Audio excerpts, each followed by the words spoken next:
sa bansa natin? Nakaikot na po ba kayo ng Mindanao, sa Bicol? Marami na po akong naikutan. Hindi ko na po maalala lahat, Your Honor. Opo. Kayo po ba ay nakarating na sa BARM? Yes po, Your Honor. Opo. Saan po sa BARM? Sa Sulu? Sa Basilan? Maguindanao? Hindi niyo po matandaan? Hindi Maubos ko po po yung oras ko. matandaan, Your Honor, kung saan. Bicol po. Nakaikot na po kayo sa Bicol? Yes po, Your Honor. Saan po sa Bicol? Sa Camarines Norte? Sa Camarines Sur po. Sur. Sa Norte, hindi pa po. Hindi ko po maalala kung Nakaikot na po kayo sa mga bundok. Saan po, Your Honor? Mga bundok. Yes po, Your Honor. Nakita niyo na po ba ang pangangailangan ng mga tao sa malayong lugar? Katulad ng gamot. Katulad po ng pagkain. Wala naman po akong na-observe, Your Honor. Ayun, wala. Hindi po kayo exposed.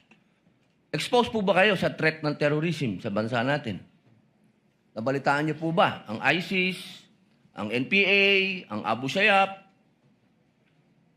Exposed po ba kayo doon sa mga balita?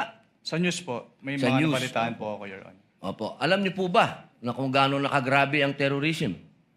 Wala po akong threshold, Your Honor, to determine that. Wala po. Pero kayo po ang humahawak ng investigasyon patungkol sa confidential fund. Tama po ba? Hindi po siya investigation, evaluation po. Evaluation. Nako, tama-tama. Ibig po sabihin, kahapon po, sinabi ninyo na gumawa lang kayo ng preliminary investigation. Tama po ba? Preliminary inquiry.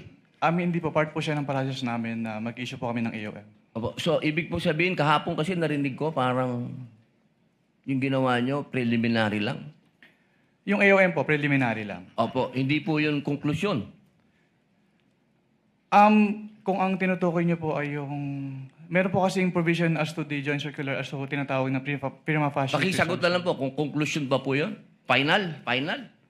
Hindi po kasi we require So, hindi them. po final. Based Boss, on the AOM konti lang po oras ko, hindi po final. Sa AOM po, yung AOM po hindi po final. Hindi po final. Opo. Kayo po ba ay naniniwala na ang mga confidential agent ay dapat magpakilala? Sabihin ng kanilang mga totoong pangalan? Wala pong provision as to that po sa joint circular, Your Honor. Opo. Kayo po mismo, palagay niyo po, sa personal po ninyong pagkakaintindi, ang mga confidential agent dapat po bang magpakilala?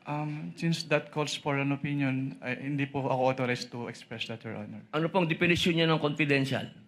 Based on the joint circular po, ang confidential expenses ay yung... Hindi po expenses, confidential lang po.